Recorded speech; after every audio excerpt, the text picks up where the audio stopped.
होता है। श्रीधाम वृंदावन से भागवत महापुराण आए और हम दूर बैठ के कथा सुने, घर में बैठ के टीवी पे यूट्यूब पे ना।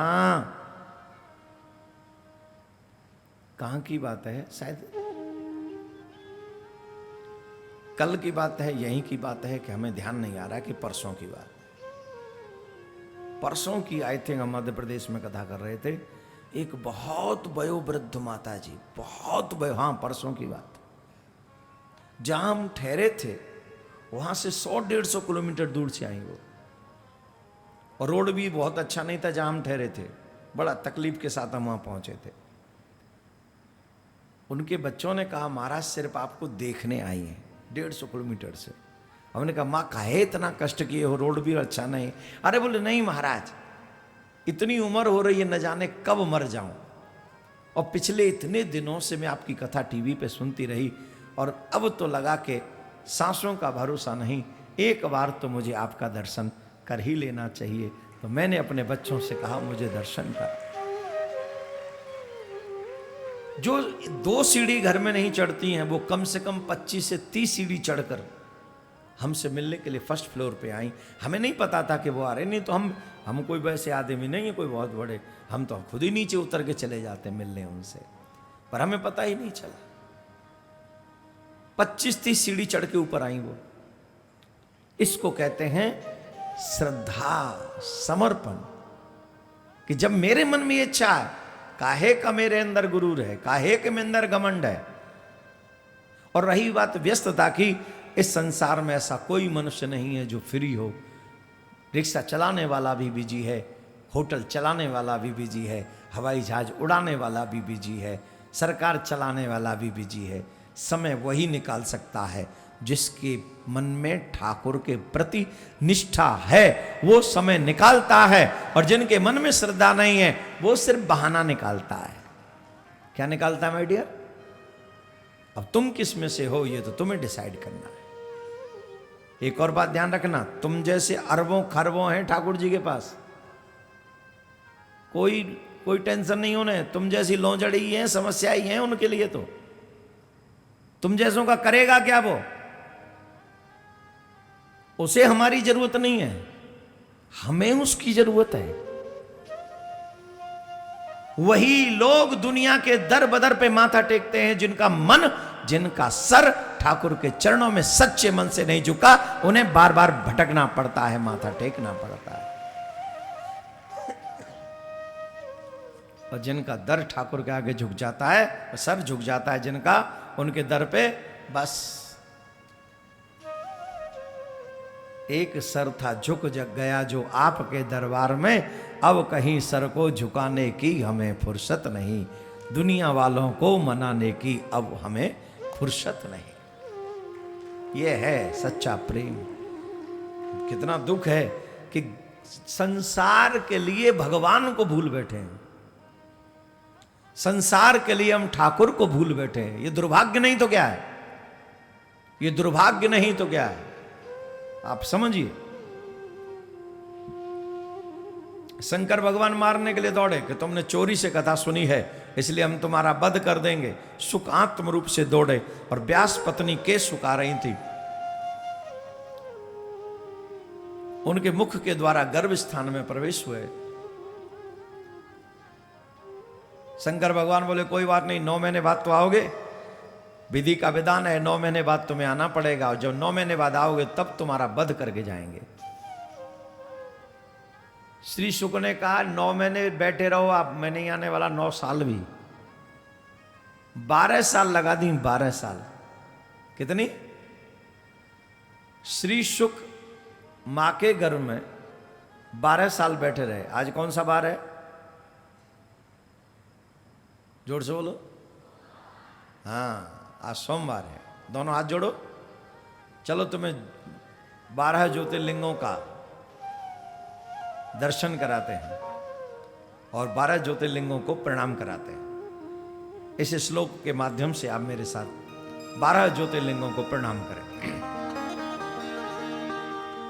सौराष्ट्रे सोमनाथं च श्रीशैले मल्लिकार्जुनम उज्जैन्यां महाकालम् ओंकारं अमलेश्वरम् परल्यां वैजनाथं च डाकिन्यां भीमशङ्करम् सेतुबन्धे तु रामेशं नागेशं दारुकावनैः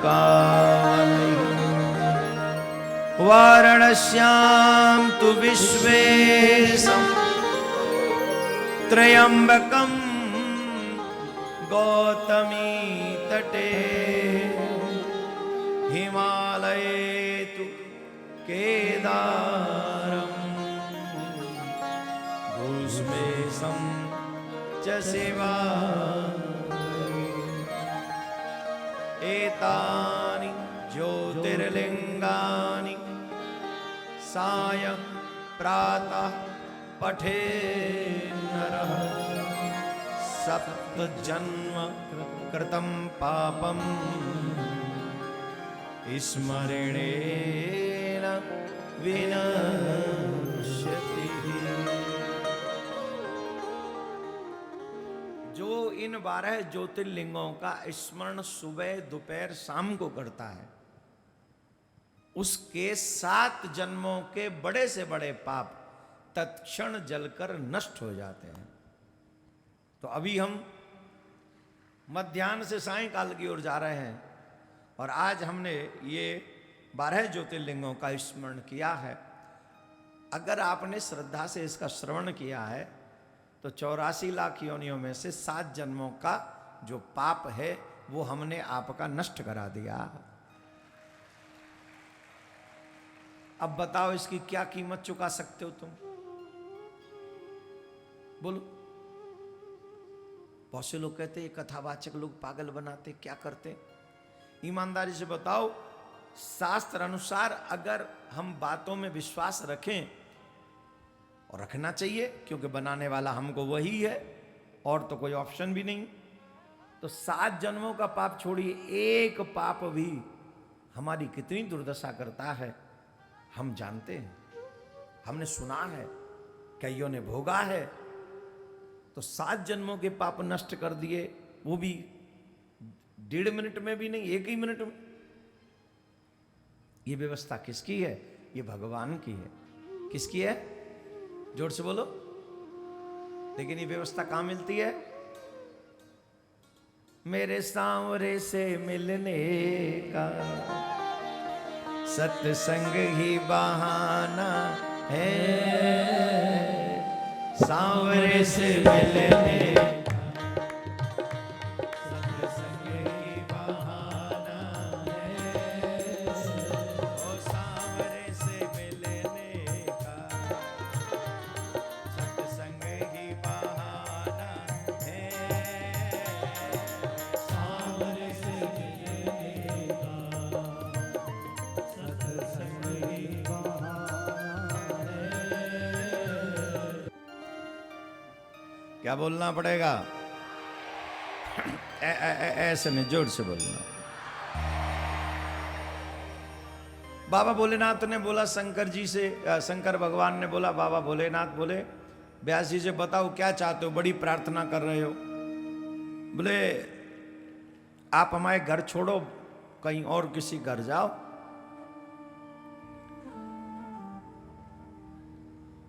शंकर भगवान बोले व्यास जी, इस संसार के लोग हमें अपने घर बुलाते हैं और आप हमें विदा कर रहे हो। अरे बोले महाराज कुछ मत पूछो, आप भक्त और भगवान की लड़ाई में हमारी पत्नी बड़ा दुख पा रही है, बहुत कष्ट पा। संसार की गृहिणियां 9 महीने गर्भ धारण करती हैं, उन्हें कितना कष्ट होता है। यहां 12 साल हो गई हमारी पत्नी को गर्भ धारण किए हुए और बहुत कष्ट हो रहा है। क्या चाहते हो? बोले अब आप पधारो तो हमारी पत्नी संकट मुक्त हो। व्यास जी को शंकर भगवान आशीर्वाद देते हैं, हम आशीर्वाद देते हैं तुम्हारा पुत्र बहुत बड़ा ज्ञानी होगा। ये हमारा आशीर्वाद, बहुत ज्ञानी होगा।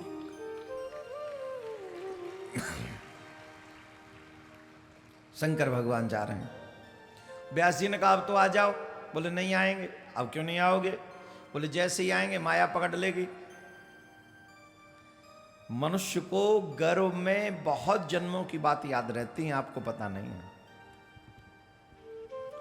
गरुण पुराण हमने पढ़ा है, वहां नारायण भगवान गरुण को जब उपदेश देते हैं तो गरुण से कहते हैं, डायरेक्ट संवाद करते हैं नारायण से, गर्भ स्थित शिशु, जो शिशु होते हैं,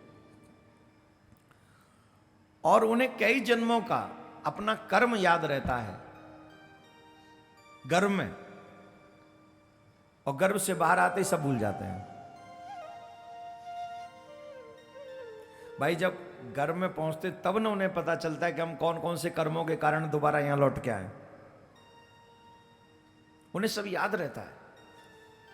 तब पूछते हैं कि भाई मैं कैसे निकलूंगा, तब वो बोले कैसे निकलो, बोलो। गर्भस्थ शिशु बोले ईश्वर में चित्त लगाने से ही मनुष्य बार बार के आवागमन से बच सकता है, आप मुझे बचा लो। बोले मैं नहीं आऊंगा, जैसे ही आऊंगा ये माया मुझे पकड़ लेगी और मैं फंस जाऊंगा, अब मुझे नहीं आना। कैसे आओगे, व्यास जी ने पूछा। बोले मायापति आके वचन दे कि उनकी माया मुझे नहीं सताएगी तो मैं आऊं। एवं मस्तु, नारायण भगवान कहते तुम आ जाओ, तुम्हें मेरी माया नहीं सताएगी। और सुखदेव जी, अच्छा एक बात पूछते हम आपसे, जो लोग विलंब से आते हैं, आ गए यही बहुत बड़ी बात है, और विलंब से आए किसके चक्कर में, माया के चक्कर में, हाँ या ना, जवाब दो। जो आए ही नहीं किसके चक्कर में, जोर से बोलो। आज तो हम भी 2-3 मिनट लेट हो गए, रेड लाइट पे ट्रैफिक था, कल जाते समय तुम लोगों ने ट्रैफिक लगा दिया, और तुम्हारे ही चक्कर में ट्रैफिक जम जाता है। और अच्छा है, इस संसार में अगर कहीं ट्रैफिक हो तो भगवान के भक्तों का ही ट्रैफिक होना चाहिए। मायावादी ट्रैफिक तो नुकसान ही करेगा। कल हम गए थे तो ट्रैफिक था, जब हम आ रहे थे तो ट्रैफिक था, 2 मिनट लेट कर दिया आपने हमको, तो मतलब कल हमें और 5 मिनट पहले निकलना होगा घर से, तो हमने सोच लिया। हम कह रहे थे जो लोग नहीं आ पा रहे हैं कथा में, वो किसके चक्कर में नहीं आ पा रहे हैं, माया के चक्कर। ये माया ही तो है जो ईश्वर से दूर कर देती है। माया का काम है तुम ईश्वर से दूर रखो इनको, और जीव से ईश्वर कहते तुम्हें माया के चक्कर में लफड़े में नहीं पड़ना, तुम मेरे पास आओ। और माया से कहते इनको मेरे चक्कर में मत पड़ने देना, तू दूर रखो। और यही जीव की लड़ाई जन्मों से चली आ रही है माया के साथ। हर जन्म में ये माया कोई ना कोई पंगा ऐसा डालती है कि हमें ईश्वर से दूर कर देती है। एक समस्या ऐसा, अरे भरत जी महाराज की कथा में तो आप सुनते हैं, एक मृग के बच्चे में माया आ गई और जन्म खराब कर दिया। प्रसंग कल आएगा, लेकिन आज उसका एक दोहा बोल दें, बहुत गजब का दोहा है, और ये उनको सुनना चाहिए जिनका मन ठाकुर में नहीं लगता। एक मृग्या के मोह में भरत धरी मृगदेह, तुलसी उनकी कौन गति, जो घर घर करत सने।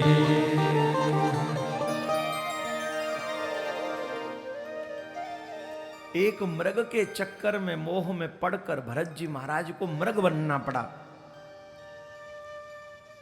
उन लोगों का क्या होगा जिनका मन परिवार में भी है, बच्चों में भी है, पति पत्नी में भी है, घर में भी है, मकान में भी है, दुकान में भी है, अपनी फेवरेट, सो मेनी थिंग्स, बहुत सारी चीजें हैं जो फेवरेट हैं, जिनमें मन लगा रहता है।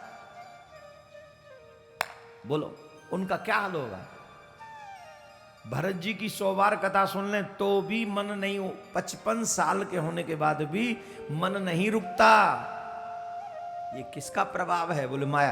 अच्छा कोई ऐसा उपदेश भी देना तो पता है फिर क्या लगता है, बोले वाह जी वाह, हमें तो वो बड़ा कहते माया से दूर रहो, मोह से दूर रहो और खुद सोने का ब्रेसलेट पहना।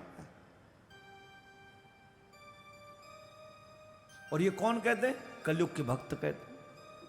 अब सोना नहीं, तुम हीरे का ब्रेसलेट पहनो, हीरा ही पहन लो पूरा नीचे से ऊपर तक, पर वो चोरी हो जाए तो उसके लिए धाड़ मार के न रोना पड़े। तन पे कपड़ा ब्रांडेड हो तो कोई प्रॉब्लम नहीं, लेकिन उनके चोरी होने पे तुम्हें रोना ना पड़े, उसे मोह कहते हैं। वस्तु के होने को मोह नहीं कहते, वस्तु में मन के लग जाने को मोह कहते हैं। कल 2-3 माताओं की चैन चोरी हो गई। हम बार बार कथा में कहते चैन बहन पहन के मत आया करो। अच्छा, माता बहन समझती है मेरे साथ तो ऐसा हो ही नहीं सकता, मैं तो बड़ी केयरफुल हूं, और जो ऐसा सोचती है उसी के साथ होता है। ये सोचना ही गलत है कि मेरे साथ नहीं होगा। जहां इतनी संख्या हो तो मैं, अजय एक माता जी हमसे मिली बाद में, बोली महाराज मैं तो तब से आ रही हूं जब से आप पहली बार आए थे, कभी भी ऐसा नहीं हुआ। मैंने कहा कह के थोड़ी आएंगे चोर जब आएंगे।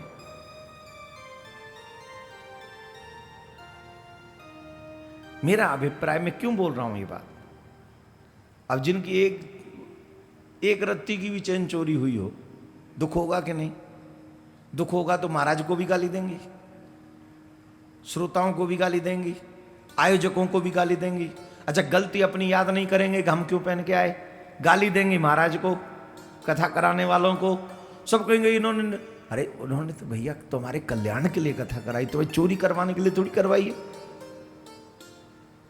तो ये अश्रद्धा हुई कब? जब हमारी चेन चोरी हो गई, या अंगूठी चोरी हो गई, या मोबाइल चोरी हो गया, तो अश्रद्धा हो गई। तो ऐसी कोई चीज न लाए अपने संग में जिससे अश्रद्धा आपके मन में हो। मैंने कल भी कहा था, आपका श्रृंगार है तुलसी, आपका श्रृंगार है गले माथे पे तिलक, आपका श्रृंगार है हाथ में माला झोली, और इस श्रृंगार के साथ आप जब कथा में आओगे तो माला झोली कोई चोरी करेगा नहीं, माथे से कोई तिलक हटा नहीं पाएगा, और गले की कंठी को कोई झटका नहीं मारेगा। अब जो कहते हैं वो करते नहीं हो, खुद ही माया धारण करके आते हो, और फिर कह रहे हम तो घूरे जो सुनाओगे सुन लेंगे। पर सच यह है कि कल्याण तो तभी होगा जब आप, माया चाहे जितनी घर में पड़ी हो पर उसमें मन ना हो, यही माधव के प्रति प्रीति है। कहा आप कृपा करें,